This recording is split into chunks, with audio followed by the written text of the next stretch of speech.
บวชวันที่5เด้เนาะวันศุกร์มันปะวันศุกร์ที่5บวชอีก2มื้ออื่นก็โกนหัวซะพวกที่สิบวชกันไปสิเป็นเจ้าภาพร่วมในการสืบสารส่งเสริมพุทธศาสนาโดยการ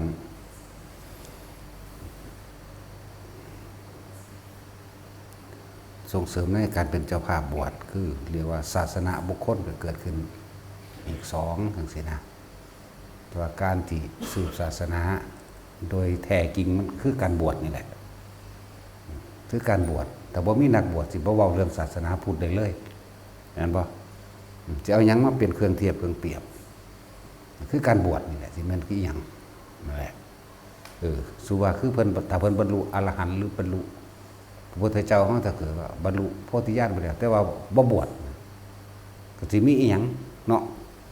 นั่นแหละก็ต้องมีแบบนั้นแหละเป็นตัวอย่างขึ้นมาตัวแต่พระปัจเจกแท้ๆมันก็ยังบ่ได้สอนอริยสัจ4เนาะเพิ่นเป็นพระอรหันต์แท้ๆทั้งนั้นแหละเป็นแค่เขตเนื้อหน้าบุญอันประเสริฐการบวชนั่นแหละเป็นการสืบทอดพุทธศาสนาโดยอัตลักษณะโดยศาสนาบุคคลถ้าบ่มีบุคคลบวชจะมาเว้าเรื่องนิพพานแต่พระปัจเจกแท้ๆยังไม่ได้บอกเรื่องนิพพานเนาะนั่นแหละถ้าใครต้องการส่งเสริมหรือว่าคือเขาเคยได้ยินได้ฟังเรื่องผู้ได้บวชแล้วผ่ากาสาวพัดลอยลงมาจากอากาศผมได้หนวดกับโกนเองสั่นลงเองเหมือนบ่ล่ะก็เพราะว่ามุนี่แหละเป็นเจ้าภาพบวชส่งเสริมหรือชักจูงชักชวนให้คนบวชตลอดทั้งได้ถวายผ้ากาสาวพัดถวายบาตรบริขาร8ยังก็ว่าไปนั่นแหละใครจะเป็นเจ้าภาพก็เป็นมากเฮ็ดที่พึ่งคือตนแลเป็นที่พึ่งของตนก็คือการได้ช่วยเหลือบุคคลผู้อื่นหรือทำให้ผู้อื่นได้มีความสมหวังสมปรารถนาโดยบ่เบียดเบียนนั่นแหละนี่ก็อย่างหนึ่ง อีกสองคนตอนนี้คือจังสิไปซ่อมนาคอยู่ละมั้งเนาะ สิไปซ่อมนาคแหละใครสิเป็นเจ้าภาพเป็น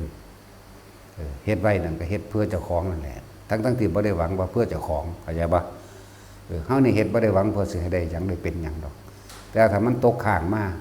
มันก็เป็นของเจ้าของคือเก่าแหละเจ้าของเฮ็ดถ้าอันคิดบ่ดีกับเจ้าของเด้กังวลเดาร้อนเจ็บปวดเอาเองคิดดีกับเจ้าของดีใจเองเด้ล่ะเนาะการกระทำก็เหมือนกันเพราะมันเกิดขึ้นจากความคิดการกระทำทั้งหลายนี่เฮาเฮ็ดหยังไว้ก็เป็นของเฮาคือเก่านั่นแหละสั่นแหละนี่คืออย่างนึงอย่างที่2สำหรับเครื่องเสียงกะได้ราคาแล้ว69,000ซ้ำ70,000นั่นแหละเครื่องเสียงของอันนั้นแหละของบอสชุดเครื่องเสียงสำหรับใบดิแสดงธรรมนี่แหละซ้ำ70,000นั่นแหละมัน69,000ค่าน้ำมันอีกนั่นแหละสั่งมันมีปัญหาดีหลายเนาะระดับบอสก็ต้องใส่บอสนั่นแหละเว้ย บอสแปลว่าหยังสัตว์ผู้นำไหมเนาะ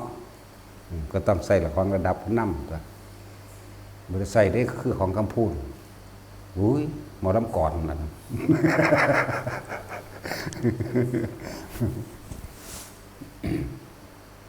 มีปัญหาดูโหดเกี่ยวกับเสียงมื้อนี้คือกันนั่นแหละถ้าเดียวกับเสียงไม่มีเสียงขาดเสียงหายนั่นนี่สารพัดเนาะนั่นแหละอีกอย่างหนึ่ง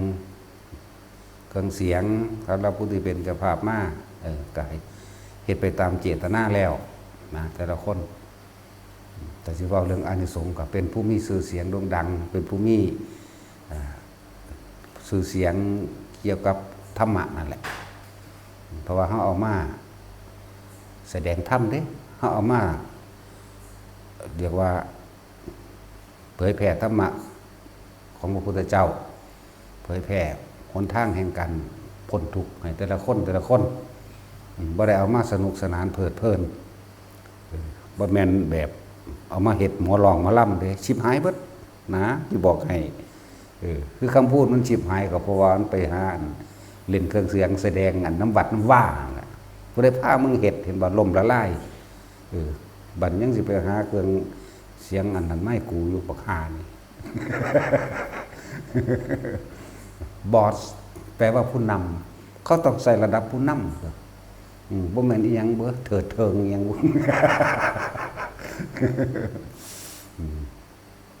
บักลงทุนล้านได้ขึ้นลอยนี่เนาะด่ามันอีกเห็นบ่ไผขูลู่นางอ้วงไปลำบาก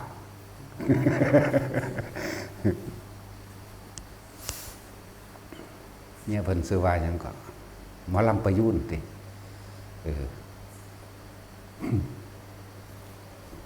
ประยุนพูนศิลป์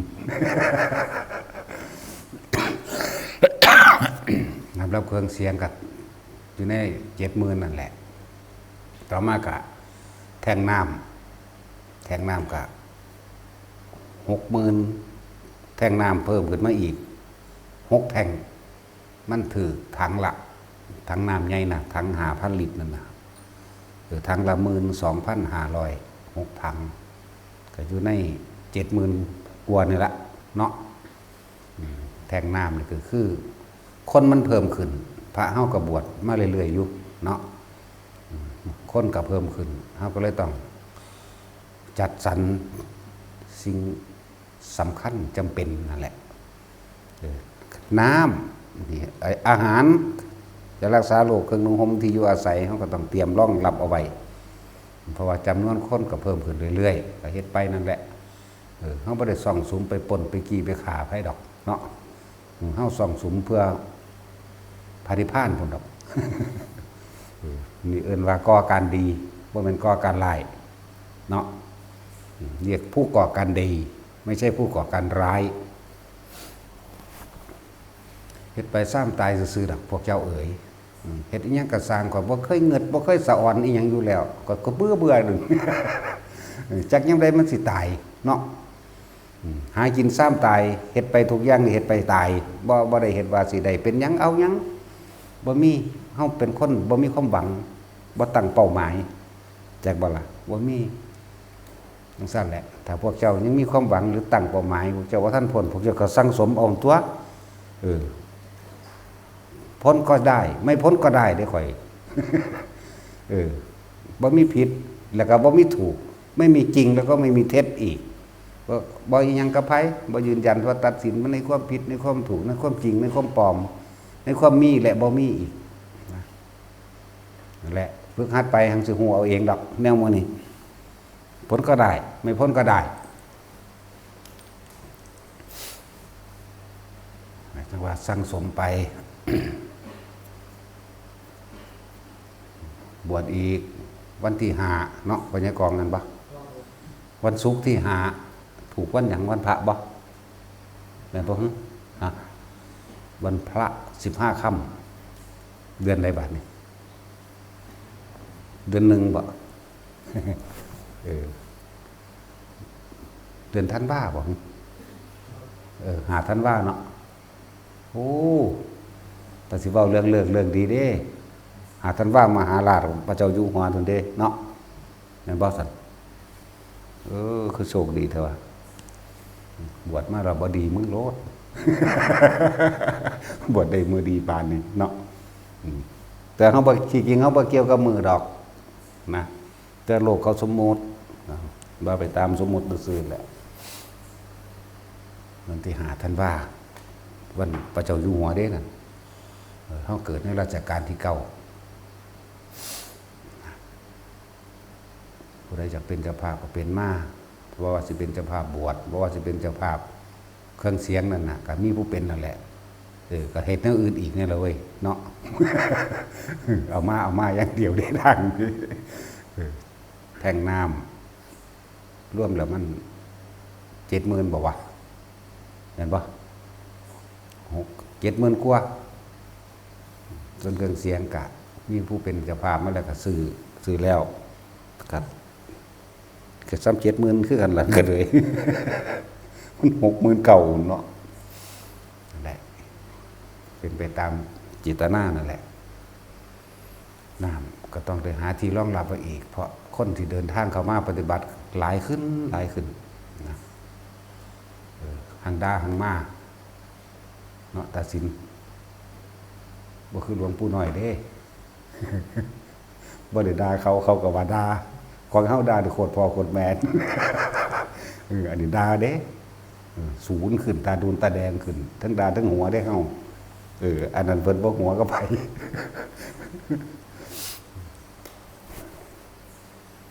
สั่งสมไปนั่นแหละทุกคนเดินทางไปหาหม่องตายเบิดทุกคนอยู่นี่บ่มีอีหยังบ่มีไผเกินไผเด้ตายเสมอกันนะส่วนการฝึกหัดปฏิบัติต่างๆนานาก็แล้วแต่วิธีการของไผของมันแต่ว่ามีจุดหมายเดียวกันเฮาบ่ขัดแย้งของไผถ้าขึ้นชื่อว่าการปฏิบัติธรรมแล้วนั่นน่ะบ่ขัดแย้งวิธีการของผู้ใดทั้งสิ้นเพราะมีจุดหมายเดียวกันแต่ว่าถ้าบ่ปฏิบัติเฮาก็เอาพระวินัยนั่นแหละเป็นเครื่องตักเตือนเอาธรรมจับเอาความจริงเขาไปจับความจริงเขาไปเปรียบไปเทียบหมู่ภิกษุสงฆ์นักบวชเข้ามาแล้วถ้าบ่นำความจริงออกมาทรงสอนแสดงนี่คือเฮาตำหนิอันนี้ตำหนิเพื่อสิต่อให้พวกเจ้าพลิกความเห็นของพวกเจ้าเอาเองเด้เพราะในโลกนี้บ่มีไผบังคับความคิดไผใดบ่มีผู้ใดเอาความเชื่อยัดให้ไผใดเด้ความเชื่อเนี่ยเป็นของไผของมันความคิดก็เป็นของไผของมันร่างกายนี่ผูกมัดกันได้เด้จับขังคุกได้จับขาตายได้แต่ว่าจิตนี่ขาตายบ่ได้ผูกมัดก็บ่ได้กักขังไว้ก็บ่ได้ความเห็นสรุปให้กันบ่ได้บุคคลผู้นั้นสรุปเองเห็นเองนั่นแหละเฮาก็ได้แต่แนะภิกษุนักบวชเข้ามาแล้วคือเฮาเว้าคือเป็นประจำดอก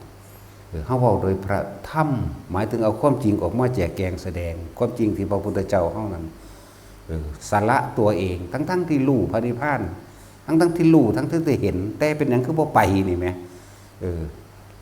แล้วก็ความร่ำรวยยศถาบรรดาศักดิ์อำนาจฤทธานุภาพต่างๆที่เพิ่นมีนี่แหมเพิ่นคือบ่เข้าไปยึดไปถือเอาว่าซั่นเจ้าฟ้าพระมหากษัตริย์แท้ๆออกมาบวชนี่แหมเพิ่นทิ่มตำแหน่งพระราชาบ่เอาละความเป็นกษัตริย์เพิ่นทิ่มนางสนมซึ่งเป็นการบำรุงบำเรอทั้งกรรมคุณราคะทั้งหลายนี่เพียบพร้อมบริบูรณ์นางสนม 74,000 คนมีเมียเอกคือนางพิมพาสวยงามกว่าหมู่อีกนั่นบ่ซั่นเพิ่นทิ่มได้ไหมแล้วก็ยศถาบรรดาศักดิ์ต่างๆความสะดวกสบายต่างเพิ่นคือทิ่มได้นั่นแหละคือบ่คิดเห็นมองหันเพิ่นแน่หั่นนะบางนี้พวกภิกษุนักบวชเข้ามาก็จอแจ้เข้ามาอยากเป็นผู้พิเศษอยากเป็นผู้ศักดิ์สิทธิ์อยากเป็นพวกขังเขิงไปแล้วมาอาศัยผ่ากาสาวพัดที่พระองค์สั่งสมมาเนี่ยมันนับอสงไขยก็บ่ได้เด้สิบอกให้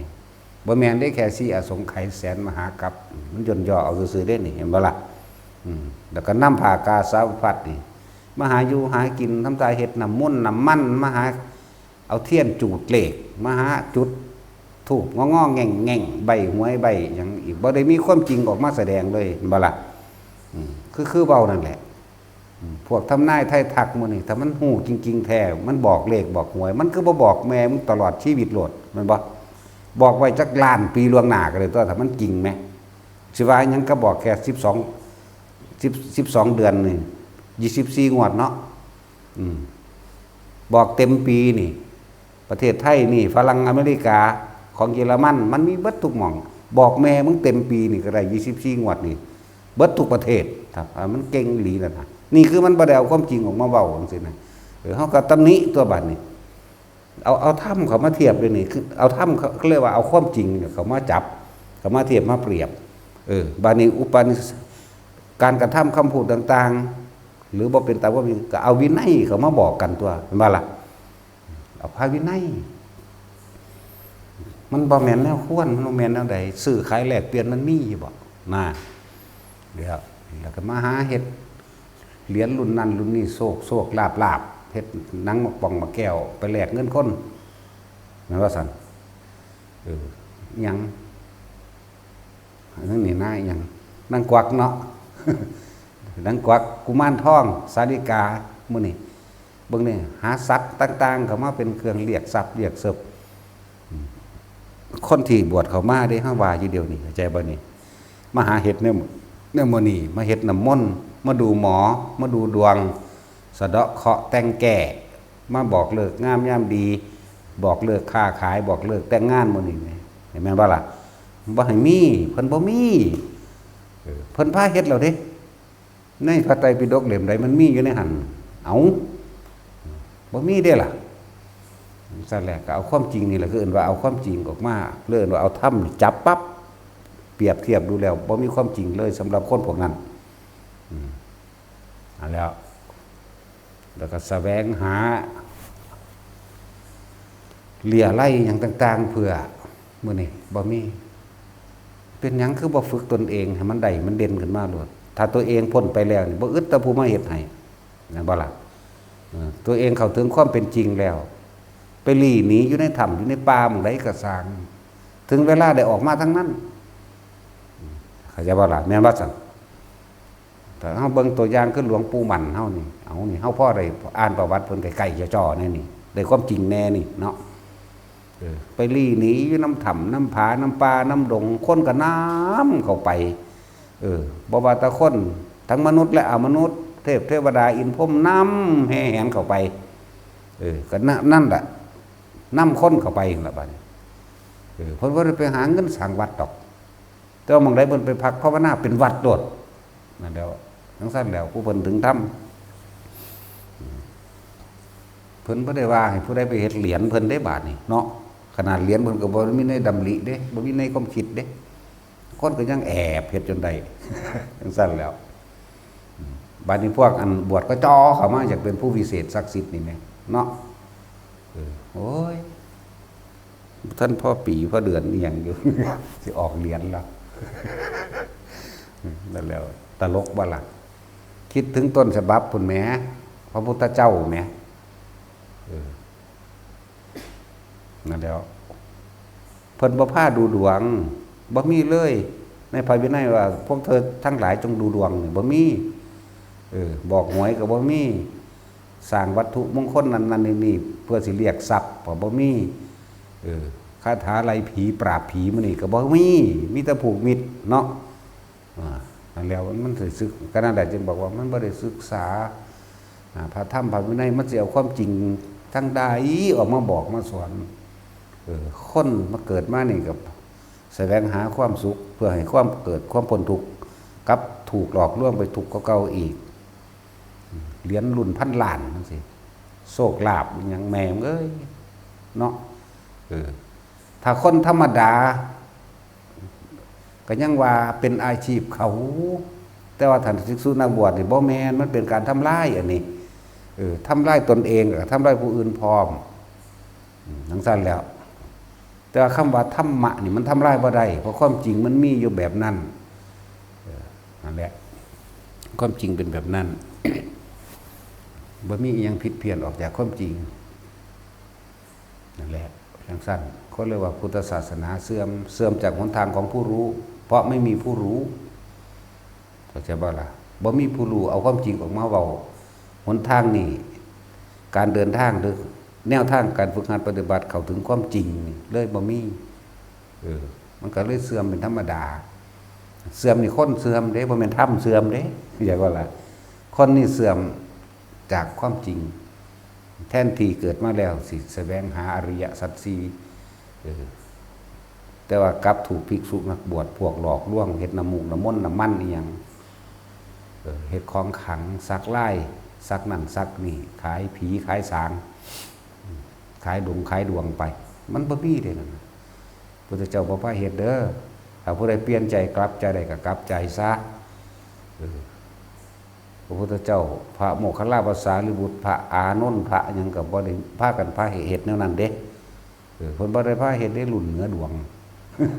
รุ่นรวยพันล้านรุ่นรวยตั้นใจรุ่นรวยบ่เลิกเพิ่นถิ่มสิ่งเหล่านั้นออกมาแท้ๆบ่คิดพอเนาะบ่ได้ตนศาสตร์เจ้าของบ่หลังจากนั้นแล้วตายไปแล้วก็แต่ความก็ลงไปกินทานไฟเอาเองนะ ไผก็สร้างสิรุ่นแมงรุ่นใดก็สร้างได้บวช100 ปีก็ตามได้บ่ได้เงินเด้บ่ได้เอาความจริงเพิ่นออกมาแสดงนั่นว่าซั่นความจริงมันเป็นสิ่งบ่ตายอยู่แล้วสัจจังเวอมตะวาจาความจริงนี่ธรรมะนี่เป็นสิ่งที่ไม่ตายนะบุคคลผู้ใดเดินตามทางแห่งพุทธะหมายถึงทางของผู้รู้ที่แสดงเอาไว้แล้ว บุคคลผู้นั้นย่อมเข้าสู่ความจริงได้เมื่อถึงความจริงแล้วมันก็ทิ้งทุกอย่างเองก็เห็นบ่ล่ะแล้วมันก็อภูตวาทีนิรยังอุปติผู้กล่าวตู่ผู้อื่นโดยถ้อยคำไม่จริงหรือผู้กล่าวคำไม่จริงย่อมลงสู่นรกจากบ่ล่ะโยวาปิกตาวานกโรตินะหินะธรรมาปรัตถะนี่เปจะสมาภวันตินี่ผู้ไม่มีความจริงจากบ่ผู้กล่าวตู่ผู้อื่นโดยถ้อยคำไม่จริงหรือผู้ที่มีความโกหกไร้ความสัตย์อยู่แล้วตลอดทั้งกล่าวถ้อยคำที่ไม่จริงบุคคลสองจำพวกนี้ย่อมมีทุกขติเป็นที่ไปทุกทรมานทั้งในโลกนี้และโลกหน้าเห็นว่านะหินะธรรมาปรัตถะนี่ย่อมมีทุกขติเป็นทางไปเขาจะว่าล่ะสั่นแล้วนี่เป็นอมตะวาจาเด้ที่พระพุทธเจ้าประทานให้แก่หมู่อริยสงฆ์ทั้งหลายตอนนั้นบ่ท่านเป็นอริยสงฆ์ซ้ำเด้เขาก้าวตูใส่ไหลพระพุทธเจ้าก้าวตูใส่ไหลหมู่สงฆ์สาวกออกไปบิณฑบาตพวกนั่งกินจะมานิบิกาตลอดทั้งนั่งมาคันธียะจ้างคนเห็นบ่ล่ะจ้างคนไปไล่ไปกราวไปตูไปใส่ไหลหาเรื่องให้เพิ่นผิดหาว่าพระพุทธเจ้ากับพระนั่งสามมาบดีเป็นสู้กันทั้งสั้นทั้งสี่ไปบิณฑบาตเป็นอาทิตย์2 อาทิตย์มันได้บ่ได้ก็จ้างคนไปไล่อีกนะพวกเธอจงกล่าวคำเช่นนี้เห็นบ่ล่ะทั้งสั้นตัวบ่แม่นได้ว่าเพิ่นบ่ป้องกันแต่ว่าคำของเพิ่นเป็นคำจริงเด้จากว่าล่ะ ว่าภูตวาทีนิรยังอุปตินี่ผู้กล่าวคำไม่จริงย่อมลงสู่นรกนี่คือคำเพิ่นให้บอกให้เว้าเพิ่นให้โต้ด้วยคำนี้หนึ่งเด้หมายถึงว่าเพิ่นเตือนสติเด้เข้าใจบ่นี่คนมาไล่บึมมานี่เอานี่เพิ่นบอกเพิ่นก็บอกเลยอภูตวาทีนิรยังอุปติพวกท่านทั้งหลายนี่ที่กล่าวถ้อยคำที่ไม่จริงพวกท่านทั้งหลายย่อมลงสู่นรกมีนรกเป็นทางไปแต่ว่าเขาบ่ฟังเองมือที่2ก็เลยประทานอีกคำหนึ่งจะว่าอะไรโยวาติกตวานกโรตินี่คือคำที่2จากบ่นี้หลังจากนั้นมากอะความจริงก็ถูกเปิดเผยออกมานั่งมาคันธิยะก็ถูกจับได้หลังจากขานั่งสามาบดีเห็นบ่ล่ะตลอดทั้งผู้ถูกก้าวตู้ใส่ไหลถูกคนล่วงของพระเจ้าอุเทศว่าให้มารับไอ้รางวัลเด้อไหลมาบักเห็นบ่แล้วก็ขาทิ่มเบิดคือกันด้วยทั้งสั้นแล้วชาตินี้ก็เป็นทุกข์ชาติต่อไปก็ยิ่งทุกข์ไปทั้งสั้นนั่นแล้วจึงว่านะหินะธรรมาปรัตถะนั่นไปจับต่อกันเอาเด้อ ผู้ใดอยากได้คำจริงจับต่อเอาเบ้าเนี่ยเบ้าให้เบิดอยากบ่ได้เอาเบิดเด้เฮากักไว้อยู่เพราะว่าคำนี้เฮานึกยามใดอยากมีคนเป็นแนวอื่นโหลดเฮาก็เลยบ่อยากเว้าคำเต็มมันดักไว้ซะก่อน คืออันนั้นแหละยังคาถาอันให้หลวงปู่นั่นแหละ ให้บ่ได้เบิดได้นั่นเท่าเดี๋ยวนี้จังบ่ฮู้จักก็ได้ว่าแต่ของมันได้เบิด อีติปิโสวิเศษเสอีเท่าเดี๋ยวนี้ก็วันได้เบิดบ่ฮู้จักสำเร็จเด้อ มันมีคำสุดท้ายอยู่คำหนึ่งอยู่บ่ให้เบิดว่าเลยก็อยากหัวพี่ดึงขาขอไอ้พี่ดึงขาข่อยอุ้ยสิตายว่าโดนล้มขุมอีปูดึงขาขึ้นมาเลยเอ้าลิติน้อยเจ้าจะบอกคนเด้อ คิดพอเด้อกันตั้งตลกจากหัวนั่นแหละคำบางอย่างเขากล่าวคำบทเพราะว่าเป็นคำจริงยิ่งคนทรงชาติเจริญชาตินี่ยิ่งบอกคำใดจะเป็นคำนั้นโลด แต่ว่าขนาดว่าเขาบอกแบบบ่มีเจตนาใส่ไผมันก็ยังเป็นเด้เป็นเพราะว่าผู้นั้นแท่งความคิดมาหาเฮาแม่นบ่ล่ะมันก็จะสะท้อนขึ้นของมันเองเด้นั่นแหละในความคิดของเฮานี่บ่เคยมีการทำลายเบียดเบียนนี่คือความบริสุทธิ์ใจจากบริสุทธิ์ปกติไม่เคยคิดทำร้ายเบียดเบียนให้ผู้ใดผู้หนึ่งเสียชีวิตและทรัพย์สินทั้งมนุษย์และอมนุษย์มันเองบ่มีเลยเปรตผีกระสร้างนี่เอื่นว่าอมนุษย์สัตว์เดรัจฉานกระสร้างเอื่นว่าอมนุษย์เทวดาอินทร์พรหมกับอมนุษย์เข้าใจบ่ล่ะนี่คือมนุษย์บ่เคยมีนั่นแหละจังหวะมันเลยเป็นคำที่จริงขนาดเว้าบ่ได้เจาะจงผู้ใดเลยนี่บ่มีมันก็ยังมีผู้ชิบหาย ชิบหายเพราะว่าคนผู้นั้นจ่อความรู้สึกบ่ดีมาใส่เฮาเองเด้แต่ว่าเฮาก็บ่ฮู้จักดอกว่าไผมันนั่งตายอันน่ะนั่นแหละชิบหายละเว้านี่พากันไปต่อเอาเอง แต่ว่าเว้าบ่เบิดจักว่าบ่ได้เฮาเชื่อมั่นของเฮาอยู่แล้วเฮากล่าวย้ำนี่ได้เฮาใส่มาตลอดเนาะเวลาตกทุกข์ได้ยากหรือเวลาจนตอกจนมุมจังซี่เฮาคิดถึงบารมีตัวเองที่สั่งสมมาท่านศีลเรื่องหน้าตลอดทั้งกุศลกรรมดีทั้งหลายเนี่ยถ้าสิเป็นผู้ได้นำผู้คนทั้งหลายให้เข้าถึงธรรมของพระพุทธเจ้าให้รอดปลอดภัยถ้าบ่มีบารมีบ่มีบุญพ่อให้มันตายนี่มันวางสิอีหลีได้บาดนี่อยากบ่ล่ะถ้าบ่มีบารมีพ่อสินำคนใดให้ตายซะอย่าอยู่โดยปราศจากประโยชน์ถ้าจะมีประโยชน์อยู่ก็ให้มีชีวิตอยู่ถ้าบ่มีประโยชน์ยังก็ให้ตายนี่เพราะความตายมันเป็นธรรมดาอยู่แล้วนั่นแหละมันบ่ตายด้วยล่ะ แต่ว่าอยากตายได้แต่ละมื้อนี่โอ้ยมันตะสั่งคือหยังเด้อตื่นขึ้นมื้อใดก็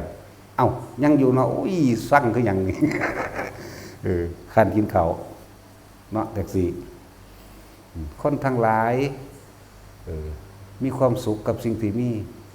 แสวงหากันเหลือเกินเนาะ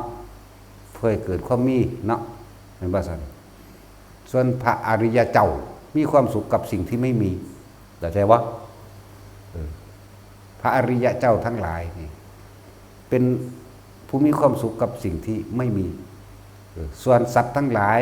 มีความสุขกับสิ่งที่มีเข้าใจว่าล่ะถ้าสูมีรถสูก็ดีใจ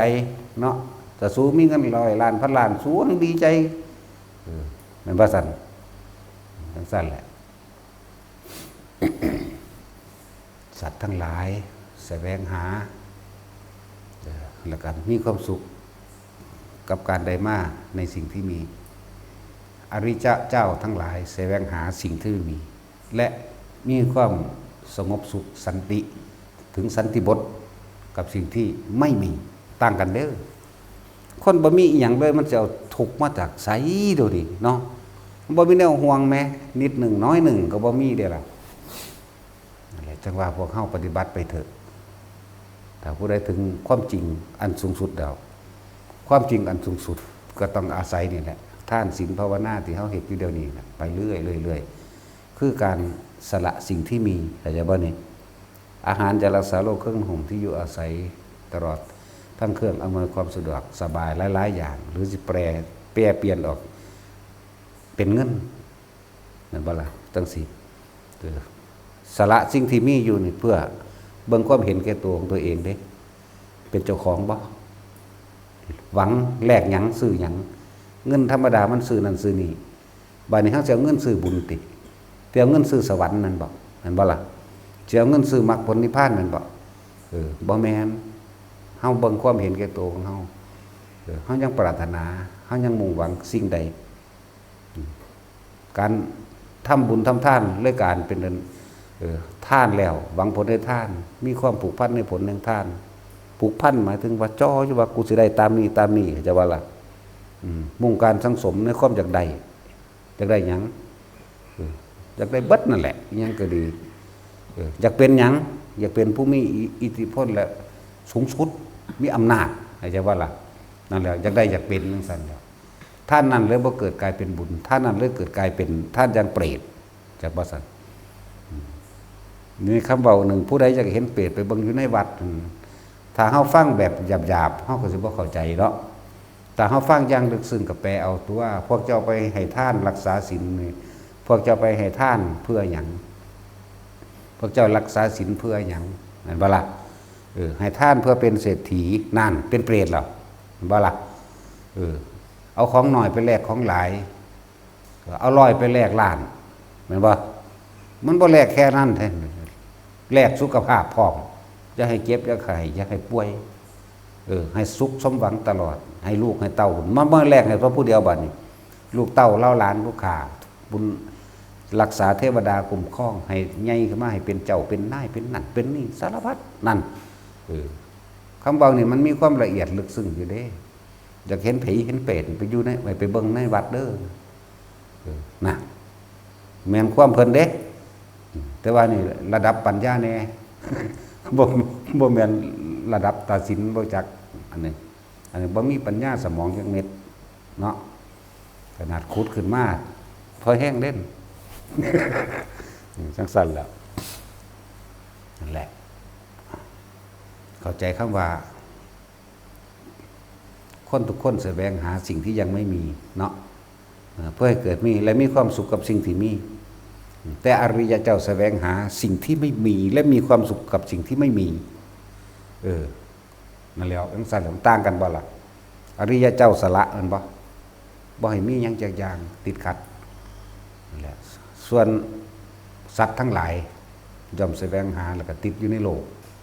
เพราะมันติดสิ่งที่มีอยู่เนาะนั่นแหละสูงสุดคือบ่มีหยังเด้นั่นแหละปฏิบัติธรรมจะสิปฏิบัติก็สร้างแบบใดก็ช่างหมายถึงกรรมฐานจะสิ40 50ก็ตามสรุปแล้วเจ้ายังมียังติดข้างในใจอยู่บ่ยังมียังเป็นจุดเป็นต่อมอยู่บ่อยากว่าล่ะแค่จุดเดียวแค่เม็ดหินเม็ดทรายบ่เม็ดหินใหญ่โพดเอาเม็ดดินเนาะแค่ขนแห่งปลายจามรีนี่รู้จักจามรีบ่บาดนี่ขนกวางจามรีแปลว่ากวางมันสั้นแล้วมันน้อยขนาดใดกันจากขนจามรีเนาะมันน่าสิน้อยก็ปลายเข็มอยู่เด้มันบ่แท็กซี่มันเคยเห็นกวางบ่เดินนี่มันเคยเห็นตัวจริงมันบ่เดินนี่มึงบ่ายเบิ่งบ่บ่ได้บ่ายมึงบ่ได้บ่ายก็แล้วกันนะกูได้บ่ายเด้กูนั่งพิงก้อนหินอยู่ดิโป๊กโป๊กโป๊กมาแต่ไกลๆพุ่นใกล้เข้ามากวางผูกจังซั่นแล้วมาโป๊กปอกอยู่ไกลๆมาฮอดกันบ่เฮ็ดหยังเอาปากเลียตีนยืนพิงก็ใจว่ายืนพิงก้อนหินพิงนั่งๆเนิ่งๆอ่ะนะเลียไปก็ขุบเข้าลงเลยว่าก็เอาโตมาถูก็เลยบ่ายเบิ่งกูก็เอามาเบิ่งสิกูเลยคิดพอตอนนี้กูเลยเอามาเว้าไม่จักว่าล่ะวางมันห้องสั่นอีหลีเด้อแล้วมันสิแปลความหมายวางได้ล่ะโป๊กมาแต่ไกลๆกวางนุ่มนั่นแหละก็เลยเอามาเทียบมันคิดออกก็เลยเว้าซื่อนั่นแหละว่าแม่นตะกวางแล้วหลายอย่างอยู่เด้มาอยู่นำแปลกประหลาดว่าเสือกับกวางอยู่นำกันได้นอนอยู่ข้างตีทางนอนนำกันนี่แหละนั่นแล้วทั้งสั้นเด้เสือก็รู้เป็นจังคือบ่รู้นั่นแล้วก็มีบายเบิ่งอยู่ย่านอยู่บ่ถ้าย่านก็แล่นตัวปานนั้น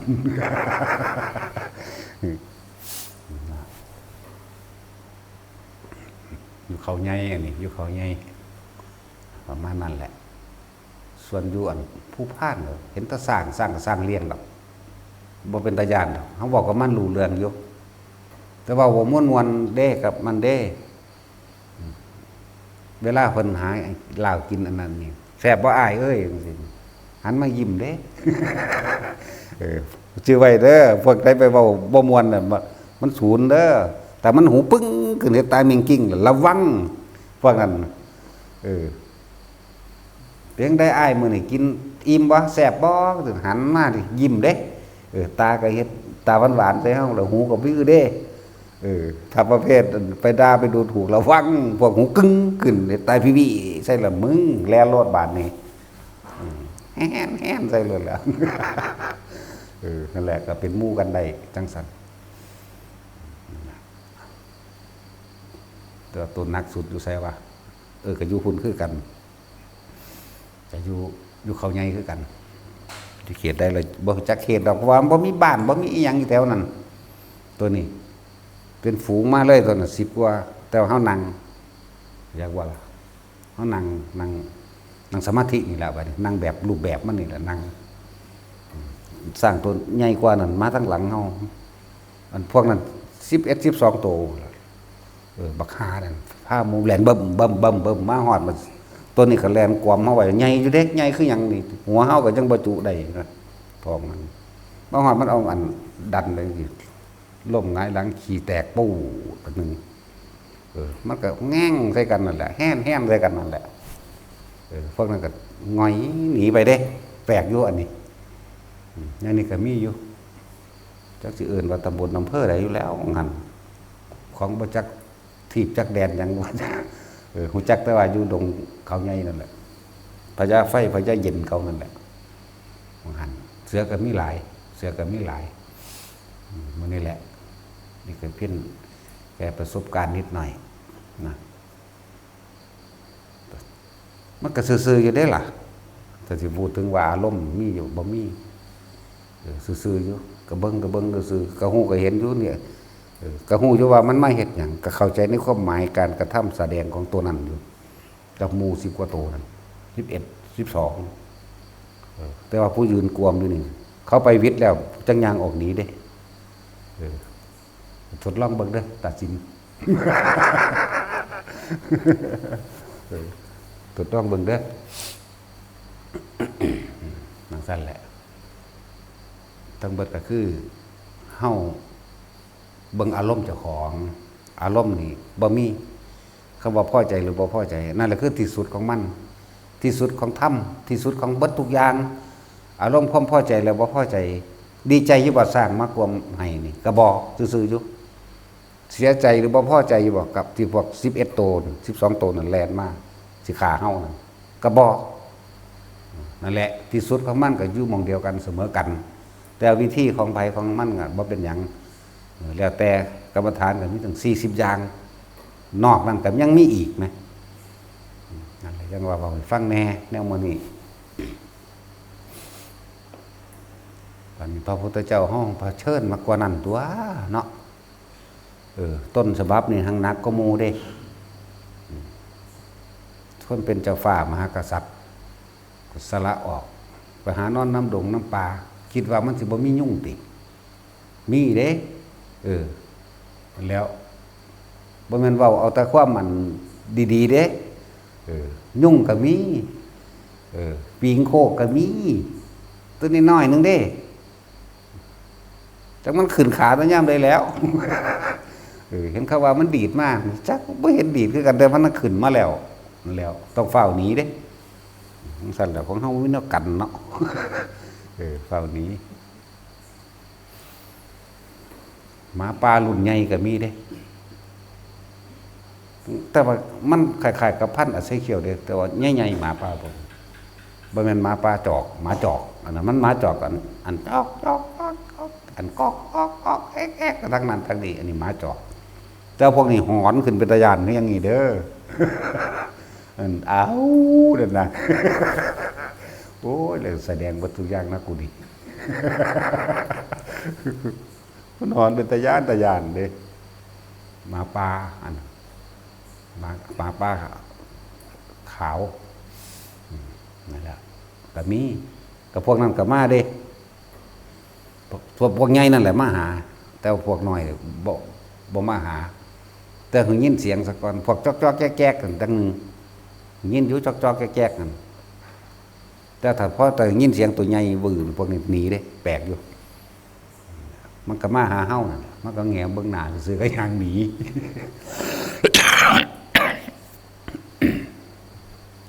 จริงๆมีหลายกว่านี้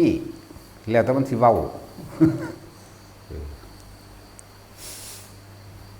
ทั้งเบิดนี่แต่พวกเฮาไปเจอเนี่ยจังสี่สิเป็นแนวใด ขนาดอยู่ในวัดแท้ๆก็เลยก็ยังยานผีอยู่เนาะ อยู่เป็นร้อยเนาะยังยานโอ้ยผีมาดึงขาผีมาจับแอวผีมาตบมาปลุกตีหน้าต่างดึงขาดึงท้องโอ้ยอันนั้นเป็นโตยางกึกซึกมากเนี่ยมันคนละเรื่องกันแท้ๆดินั่นว่าล่ะบ่ภาวนาโลดมันตบหัวนี่ เบิดกระโหลกมันโหลดไปกันเลยนั่นแหละทุกคนแต่จิตความคิดของเฮาส่งอารมณ์เป็นกุศลครับว่าคิดคำว่ากุศลคิดที่บ่เบียดเบียนทั้งเบิดนั่นแหละเรียกว่ากุศลส่งชาติก็เป็นกุศลอยู่แล้วอยู่กับลมหายใจอยู่กับคำบริกรรมภาวนาอยู่การสวดมนต์อยู่กับอ่านหนังสือธรรมะฟังธรรมะพยายามท่องบทต่างๆในบทสวดมนต์ต่างๆนี่ก็เป็นกุศลอยู่แล้วบ่เป็นหยังแต่ถ้าคิดเพิ่นไปนะอื่นไปมึงระวังปัวลดแล้ววันนี้บ่เจออันนึงก็เจออันนึงแหละแล้วเล่นงานมันโหลด ว่าห้ามเด้จกตับมันโหลด มาเทียบเอาเทียบว่าระหว่างเพิ่นอยู่ผู้เดียวจะกินยังเนาะคิดพ่ออยู่บนนั่งสันยุ่งกระหลายเนื้อกินกับบ่ค่อยมีเด้กินไปทั่วทีบเด้ใบไม้ใบไร อันใดกินได้นำไปเบิดเด้ทั้งนั้นแล้วต่างกันบ่ล่ะยุ่งก็มีบางใดมีปีงโอ้บ่ได้ตัวนี้ดงปีงก็ต้องหนีเด้ปีงโคกนั่นน่ะตัวนี้น้อยดอกดึงออกก็เฝ้าหนีหั่นตัวหนีไปหม้องอื่นเพิ่นเลยจังดึงออกได้นั่นล่ะน้ำก็บ่ได้อาบก็พอดีก็เป็นคนขี้คร้านอาบน้ำอยู่ มักอยู่หม้องนี้แควก็บ่ได้แปลง ทั้งขี้คร้านอาบน้ำอยู่แล้วมักอยู่หม้องนี้ล่ะ มักหม้องบ่ได้อาบน้ำนั่นแหละแต่ว่าตำทาว่าอันโอ้ยมันบ่มีน้ำอาบตั้งแต่จากของขี้คร้านพร้อม จังซี่แล้วบัดนี้พวกเฮาเด้เลือกกินเอาอยู่ว่าสั่น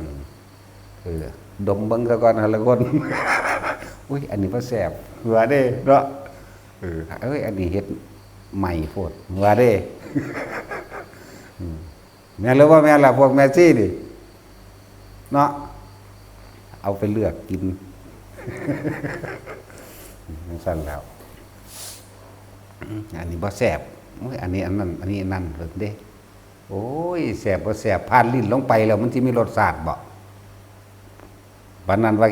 กินเพื่อยังอัตภาพให้เป็นไปในการไฟหาธรรมปฏิบัติธรรมเนาะมันจะว่ามันใครตัวว่าเราบ่ดมบ่ดมอยู่ได้เนาะคือมันธรรมดานอนหลับ โอ๊ยขิว ยายปอมเสือกได้กินกระดมเด้บ่ธรรมดาเด้โอ้ย อันนี้เป็นตาแซ่บอยู่เนี่ยเพิ่นมักนั่นแหละแต่ดมเบิ่งแล้วกันโอ้ยขิวโพด ว้าวโอ้ยแต่ละคนเด้ว่ามีหอดดมเบิ่งไหม เอาแล้วเลือกแต่เห็นพวกเจ้าหัวใจคนพาลิ้นลงไปเลยลงลำคอแล้วมันบ่มีรสชาติเด้พวกยังสิไปติดหยังนี่นั่นแหละเห็นว่าเวลาเพิ่นฉันเข้าเพิ่นเป็นหยังคือให้เฮาพิจารณาอาหารจักบ่ล่ะพิจารณาอาหารพิจารณาโทษมันพร้อมเด้เพิ่นละเอียดละออคือยังเป็นห่วงสุขภาพเฮาจังเด้ปฏิสังขโยนิโสบิตปตังเสวามินี่เพิ่นให้เฮากินอย่างระมัดระวังมีกลางบ่มีอันนั้นนี่บ่และอาหารที่มันเป็นของดิบมันสิเกี่ยวกับโรคพยาธิอาหารเนื้อบางชนิดจังซี่มันก็เฮ็ดให้มีกำลังมากฮึกเหิมขึ้นก็มีเพิ่นให้เฮาพิจารณาแบบนั้นนะแต่ก็กินเพียงแค่อย่าให้มันอิ่มจักบ่ล่ะอย่าให้มันอิ่มโดยอาหารเป็นค่ำๆเป็นก้อนๆกะว่าเติมน้ำลงไปสิพอดีกันเป๊ะนี่พอเข้าใจว่าล่ะนี่ตั้งหากนะบ่แม่นดมบังผิวโพดได้ฟอร์ม ตำทากลมก็จอดดมเบิ่ง อันนี้พอดีนี่หอม เสร็จแล้วมานำกันกับยายกองตอนนี้ไปยากแล้วเพราะว่ายังโอ้ยสแตกหลายอ้วนอย่างตุกตักตุกตักเพราะว่ายังนักไขมันเบรกบ่อยู่ความแสบนี่เนาะดูสั่นแล้วขิวว่าขิวกูบ่รู้อันนั้นแต่พวกนั้นแต่โอ้ยขิวไอ้กูบ่เอาผู้ดึงกูบ่รู้ล่ะนำอย่างเดียวย่างกันสิไปว่าเป็นแล้วตุกตักตุกตักไปแล้วนั่นแล้วแต่เบิ่งในมันเป็นโทษว่าเป็นโทษจากเวลาอาหารกันเลยอันนี้มันเป็นไขมันแนวใดแนวใดก็เบิ่งสุขภาพไปนำตัวกินหลายก็มีโรคมากเห็นบ่กินกันนั้นพอดีตัวอย่างหนึ่งก็คือเพิ่นให้เฮาพิจารณาว่าเลยลิ้นเข้าไปแล้วนี่บ่มีรสชาติจากบ่นี้ทุกอย่างนั่นแหละ กินเพื่อยังอัตภาพให้เป็นไปบ่เพื่อบรรเทาทุกขเวทนาอันเกิดจากการแสบท้อง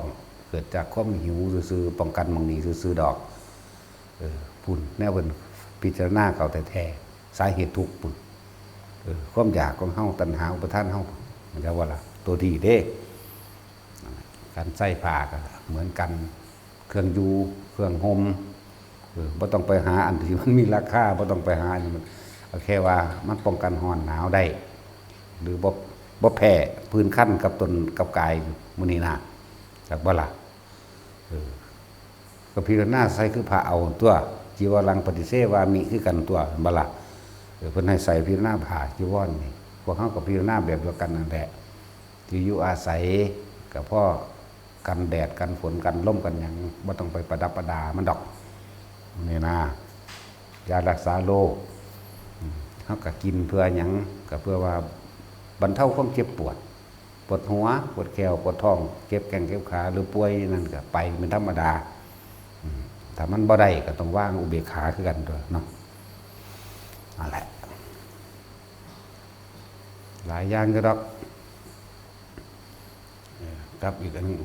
อุปสรรคอีกอันนึงที่ก็คือว่าหมาก็เป็นอุปสรรคอยู่หมู่พระเฮานี่ยิ่งเบิดทุกหลังคาหลังนั่นเด้อมันก็ถึงนำโลกมาให้อีกอย่างหนึ่งมันก็เป็นที่ซ่องสุมของหมานำก่อกวนคือหยังเด้บ่ธรรมดาเด้มันกัดคนเด้มันไล่กัดอีกหน่อยๆยังอีกปั่นเขาหรือเขาปั่นเห็นบ่หลังใดก็สร้างพากันยิ่งออกเฮาบ่ฆ่าเฮาบ่ทำลายแบบนั้นดอกแต่ว่าเฮาบ่ให้มันมายึด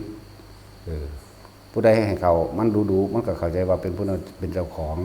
หรือว่าให้มองอยู่มันลักษณะว่าเป็นทิถาวรมันก็กัดคนที่เข้าไปใกล้มันจากว่าล่ะที่จริงเฮาบ่ได้รับเลี้ยงหมาเด้อยางสติ๊กก็ให้มีทุกคนเวลาเฮาให้อาหารเฮาให้ทั้งนอกพุ่นก็เห็นอยู่ตัวว่าเวลาเขาให้อาหารหมาบ่ต้องไปพิเศษเด้อพิเศษแต่รุ่นเก่าบักดอนมันเป็นรุ่นเก่ารุ่นรวมสุขรวมทุกข์อันนี้ถ้ามีเปลือมันก็ไปกัดไก่เขามาให้ต้มตอนบ่ทันได้มีผู้ใดมาเข้าใจว่าสิตอนบ่มีผู้ใดมาหลวงพ่อทุกข์คือหยังนี้อันละมือมันก็ไปหาด้วยกินมาให้ไปกัดไก่เขาพอยึดถิดเป็นพวกไปต้มแล้วมือมันก็ไปหาหนูมาเรื่องจริงได้ดิใน4-5 ตัวล่ะอีหยังวะอีเตี้ยมันไปอีเตี้ยขาสิงกัดไก่เก่งๆอีนี่ ไก่แถวมื้อนี้แม่นเบิดนั่นแหละแต่เอกอักล่ะกินต้มไก่เฮาบัดนั่นบ่ มันไปหามาแล้วอีหยังอีตุอีติตีบ่ต้องยิงมันพวกนี้เพราะว่าใจหอมเอาไปเฮ็ดหมันแล้วตอนนี้ตายก็ตายไปแล้วบ่ได้สืบทายาทหยังดอกบักดอนอีเตี้ยขาสิงอีตุอีติตียายหอมนั่นแหละเอาแล้วใน4 ตัวนี่เนาะเอาไว้แต่นอกนั้นเฮาบ่ได้ไปอันนั้นมันมาดิมันมาเอาเองอีกอย่างคนเอามาปล่อย30 กว่าตัวแล้วเด้พวกเจ้าเอ้ย พากันคือบ่ให้มันอยู่ในบริเวณที่คนอยู่เข้าใจว่าล่ะกุดแม่ชีทุกหลังกุดพระทุกหลังให้พากันยิ่งมันออกไปให้มันไปอยู่โดยรอบนอกให้มันไปอยู่โดยรอบนอกเด้อเวลาเศษอาหารต่างๆเฮาก็เอาไปเทไปทางนอกพุ่นแหละเขาก็เอาไปซุมื้อให้เห็นอยู่คือจะให้พิเศษเฮาถิ่มบ้านถิ่มเรือนมาได้แท้ๆแล้วเฮาถิ่มบุคคลที่เคยผูกพันกันมาก่อนมาได้เฮามาสร้างความผูกพันใหม่เฮ็ดหยังเข้าใจว่าล่ะสร้างความผูกพันใหม่พร้อมเด้นี่กินข้าวไปจับอันนี้ปั๊บเก็บไว้ให้หมานั่นแหละอันเก็บไว้ให้หมาความคิดและความทรงจำพวกเจ้าคิดถึงหมาเด้รู้จักว่าล่ะนั่นจิตพวกเจ้าไปแล้วเด้นะไปผูกพันไปอะไรกับหมาแล้วถ้าพวกเจ้าสักตายเดี๋ยวนั้นมันไปเป็นหมาที่จะบอกให้ดีบ่ดีบ่ได้เป็นหมาดอกไปเป็นเห็บมันไปเป็นเม่นมันไปเป็นอีหยังล่ะเป็นให้มันนะให้หมานั่นนะนั่นแล้วป้องกันระวังไว้หนีจากสิ่งที่เคยคุ้นเคยกับผัวกับเมียกับลูกกับเต่าเราหลานตลอดทั้งบ้านเลื่อนเลือกสวนไรหน้าต่างๆหนีออกมาได้แล้วเป็นยังสิมาสร้างความผูกพันใหม่เข้าใจบ่ล่ะนั่นเราเอิ้นว่าสร้างความผูกพันใจเฮาสิคิดถึงมันโลดเด้ปั๊บเป็นรูปร่างหมาตัวนั้นแหละขึ้นมาเวลาจะเอานั่นเอานี่เก็บไว้ให้เป็นห่วงพบเกิดเราเด้นั่นตายตอนนั้นก็ไปเด้สิบอกให้เด้อนั่นแหละแต่ว่าบ่ให้เฮาบ่ได้เขาก็ร้อยเอามาปล่อยอยู่เรื่อยๆเนาะ30กว่าแล้วแหมแต่ละมื้องงเงอยู่ใครแน่แต่เอาแต่จุ้ยเด้อไปกัดกันกับหมานั่นได้ย้อนแนวเด้ไว้ไล่หมาได้ย้อนแต่น้ำอันเอาไว้ไล่หมานั่นแหละที่มันเงียบๆนี่เพราะว่าตาจุ้ยน้ำยิ่งออกไปสักวันนิดนี่จังมาบักเกิดลอยก็มาใหม่ได้บัดนี้พระอยู่ในนี่เบิดทั้งเบิดยิ่งถูกหลังเด้อ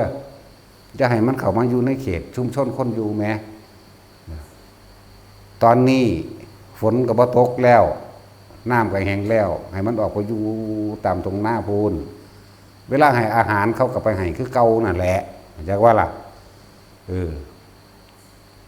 เดี๋ยวถ้าสิงดบ่ให้เสียเลยกันทางดีเด้จังสิบ่มาเนาะมาแต่ทางอื่นได้แต่น่ะเห็นว่าเขามาปล่อยเป็นคอกเอาไว้ยิ่งประเภทเลี้ยงอยู่ในกุฏนี่ห้ามเด้อห้ามเดี๋ยวมาหาเฮ็ดผู้ใดไปใกล้กุฏนั้นบ่ได้เด้อมันนี่เฮาแล่นไล่เขาโลดแล้วหมาตัวใดเขามันอันไปกัดอีน้อยๆอีหยังอีเขาปั่นอีปั่นเขานั่นเฮ็ดเนื้อหมาแดดเดียวเลยเฮาเนาะตาสินโว้ยหมามันละแสบแท้ๆเด้รู้จักบ่ล่ะนั่นแล้วถ้าบ่มีน่ากินขาแมงเลยหมากินนี่30กว่าตัวเป็นตัวหรือเฮาสิขุนหมากินเฮาเฮ็ดคอกหมาขุนซะบ่นั่นล่ะให้ไล่ออกไปบ่แม่นไล่ธรรมดาเด้มันบ่ย่านเด้หางเรือหลวงพ่อนางลงไปมันหุ่มใส่เลยเด้มามึงอยากตายวะจังสั่นแล้วมึงมาใกล้ๆกูนี่มึงอยากตายอยากว่าล่ะมึงกัดกูโลกกูสิให้คนมาเบียมึง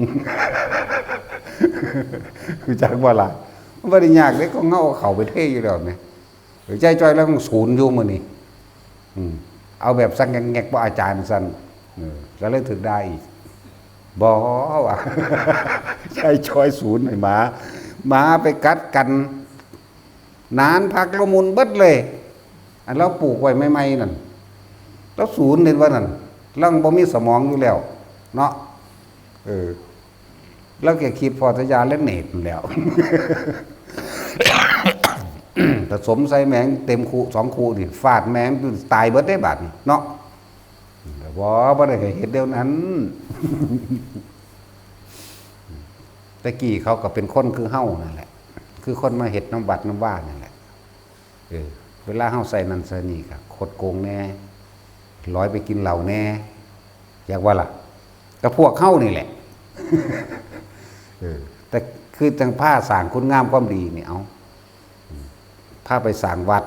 หรือพาไปสร้างอหยังที่เป็นสาธารณะกุศลประโยชน์ต่างๆพาปลูกต้นไม้มันกันร้อยพากันแอบไปทั่วทิพย์เห็นว่าล่ะไปกินเหล้าก็มีหรือบางพวกก็ร้อยเอานั้นอันนี้ออกไปกินเองเฉพาะ2 คน3 คนก็มีเป็นกลุ่มเด้คือหมาตอนนี้มันเป็นกลุ่มเรื่องนี้แหละที่จริงก็เป็นคนคือเฮาแล้วสมัยพุ่นละ สมัยบูฮานพุ่นละ นั่นคืออดีตชาติของเขาเมื่อถึงเวลาแล้วก็จากมาทางใดมาหาเฮาคือเขากานี่ก็เป็นรอยแล้ว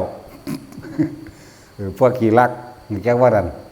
กานี่เป็นประเภทขยันเด้แต่ว่าทางขี้ลักกานี่ ขยันทำกินแต่ขี้ลักตัวกาอย่างสั้นทุกอย่างแหละมันไหลเข้ามาเบิดจักหมาจักกาจังมาทางใดกาเป็นรอยเป็นกุ้งเป็นก้อนตีกันเพราะกาเด้สั้นแหละตะกี้ผ้าสางบัตร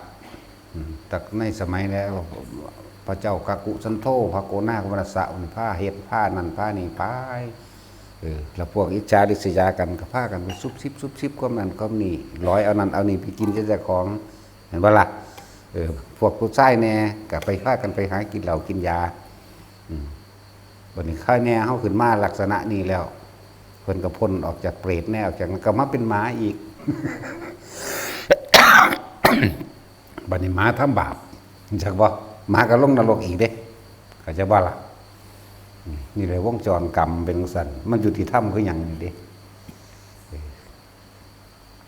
คนที่คือจังเฮาอันเว้าให้ตักเตือนให้เฉียดด่าเฮาสิก็เป็นหมามาคู่เฮาหึมนั่นเข้าใจบ่ล่ะย่างพาไปหุ่มเข้ามาเด้ม้ามึงอยากตายรอบ2ว่ะ กูถึงให้ใจจอยจัดการมึงเข่าเต็มกระคุอยู่เนาะ มันจังสั่นตัวแล้วเอาจริงได้แล้วศูนย์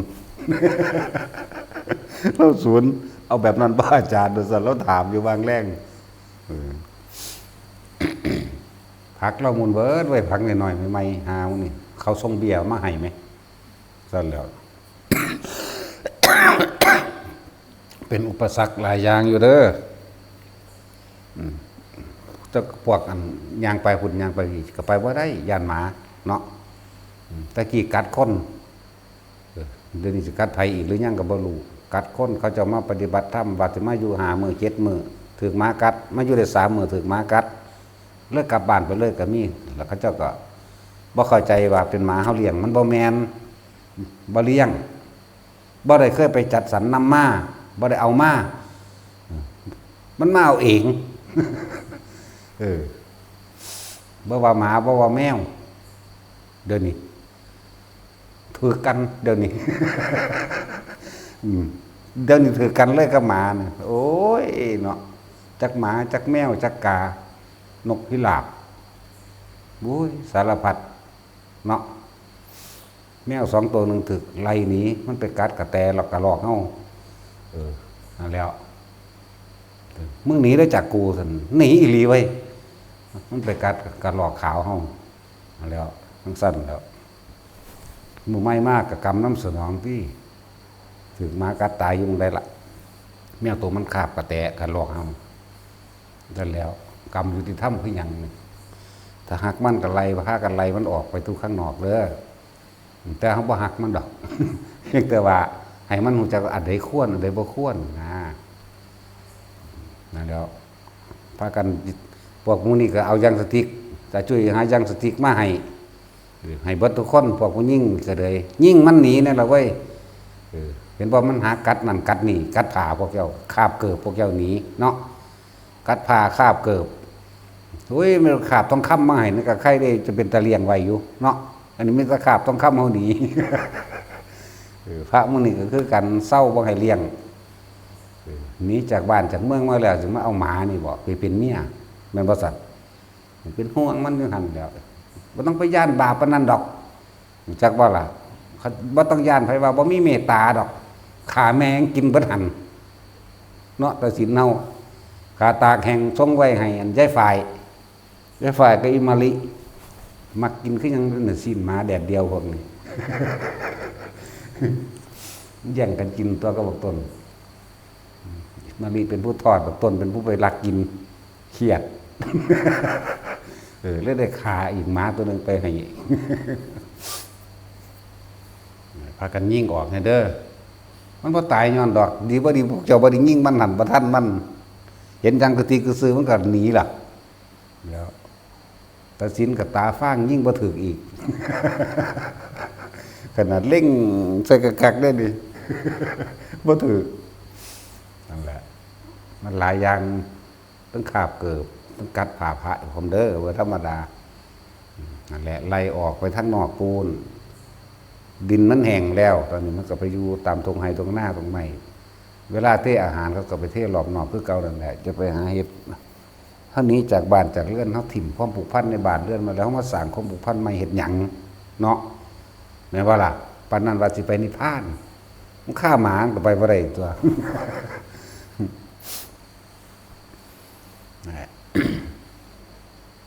ได้ทุกคน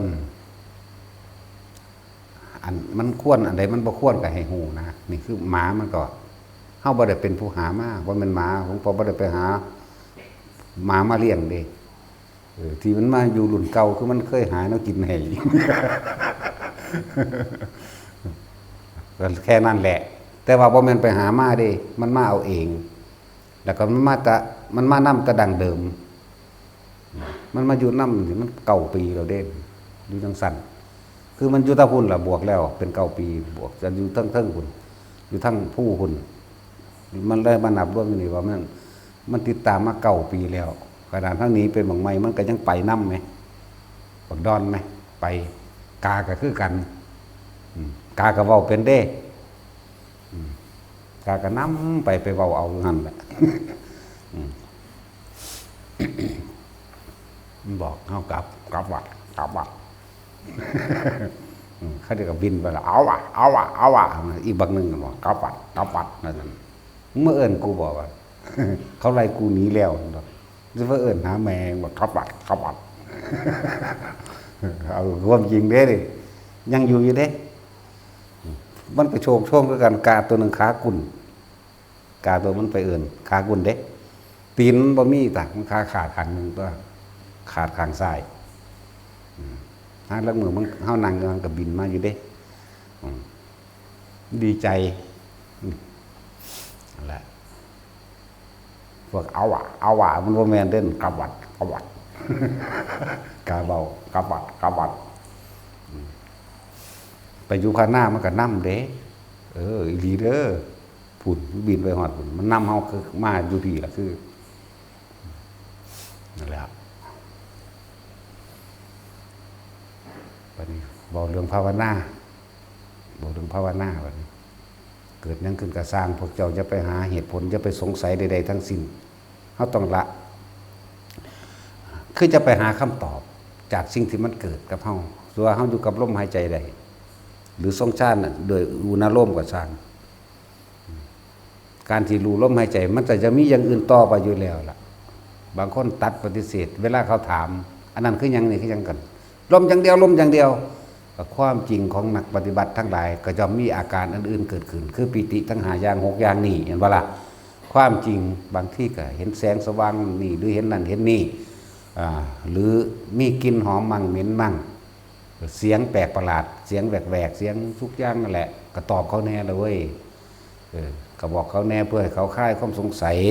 อย่างว่าซั่นอันนี้คืออันนี้คืออันนี้เด้อเราควรวางจิตแบบนี้ควรตัดโดยวิธีนี้บ่แม่นให้เขาเลยนั่นแหละหรือว่าที่เฮาดูลมหายใจล่ะมีอาการนิ่มนุ่มดูระวังหน้าผากนั่นมันต่อจากลมหายใจอยู่แล้วเห็นบ่ล่ะคนจิตมันร่วมแล้วมันก็เข้าสู่ลมหายใจได้แล้วอาการปิติต่างๆก็ย่อมเกิดขึ้นก็บอกเขาอ๋ออันนี้คือปิตินั่นเด้อปิตินี่เด้อบ่แม่นไปเว้ายังแบบให้เขาเสียกำลังใจเนาะให้แนวทางเขาเน้นตะบ่แม่นว่าสิอยู่แต่กับลมได้ตลอดดอกนาอยู่บ่ได้ตลอดดอกถ้าคนถึงที่สุดแล้วสิบ่อยู่รู้จักบ่ล่ะมีแต่รู้ซื่อๆสิบ่อยู่ นั่นแหละอย่าเอาแต่ยอดไปเว้าหลายบางพวกเอาแต่ยอดไปเว้าแสดงว่าบ่ผ่านเหตุการณ์เลยแต่สิเฮาเว้าว่ามันบ่ทันพ้นดอกเพราะมันบ่ได้เอาเหตุการณ์มาเว้าเห็นบ่ล่ะแต่เขายืนยันตัดสินดอกแต่ว่าให้ลดหย่อนลงมาแน่เอาความจริงหรือประสบการณ์ที่ตัวเองเป็นมาคุยออกแน่บางพวกก็เว้าแต่นำหนังสือก็สิบ่ผิดก็บ่เป็นหยังหรอกนะแต่จังว่าถ้าสิเว้าเอายอดมันเลยติบ่มีหยังเลยในโลกนี้เข้าใจบ่ล่ะถ้าสิเว้ายอดมันเลยนี่บ่มีธรรมนั่นบ่มีสิ่งทั้งหลายทั้งปวงบ่มีพระพุทธเจ้าบ่มีพระธรรมบ่มีพระสงฆ์บ่มีหยังเลยนี่สิเว้ายอดให้ฟังกันนั่นบ่ล่ะสิเว้าแต่ยอดมันเลยตามธรรมดามันก็จากสิ่งที่มีซะก่อนนึงละสิ่งที่มีไปเลยละไปเลยนั่นแหละบ่มีหยังเลยก็แล้วกันน่ะถ้ายังมีก็เจ้าไปเกิดกับสิ่งที่มีถ้าเข้าใจว่าเจ้ามีพระพุทธเจ้าเจ้าไปเกิดกับสิ่งที่เจ้าคิดว่ามันมีจักบ่ล่ะเนาะอะไรจังว่าถ้าสิเว้าเอายอดมันเอาบ่เว้าปานนั้นแต่ว่าก็เว้าแต่ว่าก็เว้าอยู่เว้าเพราะว่าให้พวกนั้นลดหย่อนพ้นลงมาแน่อย่าเว้าตั้งแต่ยอดมันหลายในโลกนี้บ่มีหยังเลยก็แล้วกันถ้าสิเว้าเรื่องยอดเนาะบ่มีผิดบ่มีถูกผู้ใดสิละทั้งเบิดคือห้ามสงสัยแน่มันห้ามได้อยู่บ่ความสงสัยของคนแหมเนาะวิธีตัดก็เข้ามาลงก่อนเมื่ออยู่กับลมแล้วก็ขึ้นสู่ความรู้สึกในกายอันนิ่มนวลกลางหน้าผากมั่งหัวมั่งหน้าอกมั่งแหน่สั้นแล้วก็อยู่กับทางนี้อันนั้นเป็นเครื่องอยู่นะพระแท้ๆก็เฮ็ดได้ซ้ำใดเดี๋ยวนี้เนาะทั้งท่านแหละก็เลยบอกแนะนำตักเตือนให้กำลังใจเขาหรือคลายความสงสัยให้เขาเจ้าแน่เฮานี่ตอบไปเบิดโลดตั้งแต่ใส่เดือนขึ้นมาให้แนวทางนั่นน่ะให้แนวทางอย่าเว้าตัดกำลังใจกันนะแต่เฮาสิเว้าแล้วบ่มีหยังเลยในโลกแหน่แต่นี่คือเว้าตัดเข้าใจว่าล่ะผู้ใดสิละความสงสัยได้ก็คือต้องกลับมาลมหายใจเข้าใจว่าล่ะแล้วก็อย่าไปใครอยากรู้หาคำตอบจะไปพยายามยืนยันตัดสินฟันธงลงไปเลยต้องอย่างนี้อย่างนี้อย่างนี้บ่แม่นเด้อบ่มีการยืนยันตัดสินบ่มีความผิดแต่ก็บ่มีความถูกบ่มีความจริงแล้วก็บ่มีความบ่จริงคือต้องบ่มีหยังเลยได้คำว่าวางเข้าใจบ่ล่ะจะไปเอาก็เลยว่ากุศโลบายในความบ่มีทั้งหลายก็คืออาศัยลมหายใจนะเป็นสะพานทางเดินลมหายใจเมื่อมันผ่านลมหายใจไปแล้วความรู้สึกอื่นที่เกิดกับกายมันมีอยู่มันก็มีความรู้สึกโตเป็นธรรมดาเลยเนาะก็เลยว่าอยู่ในความรู้สึกโตโดยความรู้สึกนิ่มหน่วงอยู่กลางหน้าผากมั่งบนหัวมั่งกลางหน้าอกมั่งสลับไปสลับมาอย่างนี้ออกตัวนี้สิเป็นอุเบกขาเวทนาตัวนี้สิเป็นตัวที่เข้าไปเห็นตัวที่ลึกกว่านั้นหมายถึงเห็นความคิดที่คิดเรื่องนั้นถ้าเห็นแล้วมันก็ดึงกลับมาเองเห็นปั๊บหยุดปั๊บเห็นปั๊บหยุดปั๊บเองดอกอันนี้มันหยุดนี่คือมันสิบ่เข้าไปตัดสินว่าผิดว่าถูกว่าจริงหรือไม่จริงว่าใช่หรือไม่ใช่ต้องบ่มีหยังเลยแต่ว่าเฮาก็ต้องอาศัยลมเป็นเครื่องตัดความคิดคำว่าตัดก็ดีแล้วมาอยู่กับความรู้สึกในกายอุณหภูมิมั่งกลางหัวมั่งหน้าอกมั่งเพื่อจะเห็นความคิดนั่นเองความคิดส่วนมากเนี่ยมันก็เข้าไปหาสัญญาเห็นบ่สัญญาต่างๆความรู้สึกเก่าๆมันสิมีความพอใจไม่พอใจผิดถูกชั่วดีนี่จักว่าล่ะนั่นแหละบุญบาปคำว่าบ่มีหยังเลยนี่มันบ่มีผิดบ่มีถูกบ่มีชั่วบ่มีดีบ่มีบุญบ่มีบาปแล้วก็บ่มีหยังเลยแต่ว่าวิธีของมันนะก็ต้องอาศัยลมสะกอนตัดออกบัดนี้จึงอยู่กับความรู้สึกโต กายเวทนาจิตเนี่ยเข้าใจบ่ละบาดกายก็คือลมหายใจคือย่นย่อเข้ามาแล้วลมหายใจคือกายในกายหนึ่งเวทนานอกหมายถึงรักคนนั้นเกลียดคนนี้พอใจไม่พอใจเวทนาในเวทนากับอีกคือมันยังเข้าไปยึดมันถือมันในอารมณ์แห่งความในอารมณ์อาสวะไปว่ายังคล้องอยู่กับความรู้สึกที่พอใจนั่นเอง บัดนี้เฮ็ดจังใดเฮาสิอยู่ในระหว่างกลางๆว่าได้เอิ้นอุเบกขาจากวันนี้ก็เลยต้องเอาอาการปิตินี่แหละมาเป็นตัวรู้สึกโตมาเป็นตัวเตือนตนเองว่าความรู้สึกเข้าตอนนี้พอใจกับไม่พอใจบุคคลสัตว์สิ่งของบ่มีมันก็เลยมาเป็นความรู้สึกอยู่ในระหว่างกลางกายเฮาเองดังสั้นแล้ว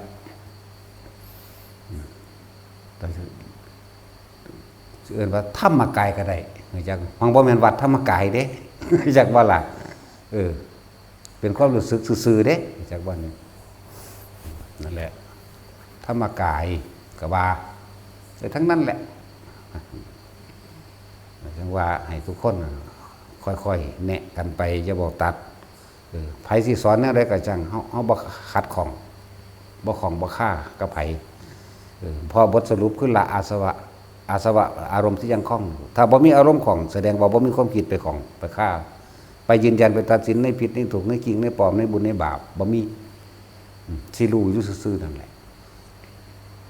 ตั้งผู้รู้ก็บ่มีอีกเด้สิบอกให้เด้อว่าเป็นตัวบ่เป็นตนเด้แต่ว่าวิธีการนี่ตัวสำคัญมันคือวิธีทำลมหายใจนี่อุณโลมนี่กลางหัวนี่หาอกนี่แม้นอาการปิติอื่นๆจะแทรกขึ้นเข้าใจบ่ล่ะนี่คนที่มีประสบการณ์เขาก็สิเว้าก็เป็นธรรมดาคนปฏิบัติจริงๆก็ได้ความรู้สึกเดียวกันนั่นแหละบ่ล่ะบางครั้งมันโยกทำยังไงตัดได้ยังไงคือบางตัดแค่รู้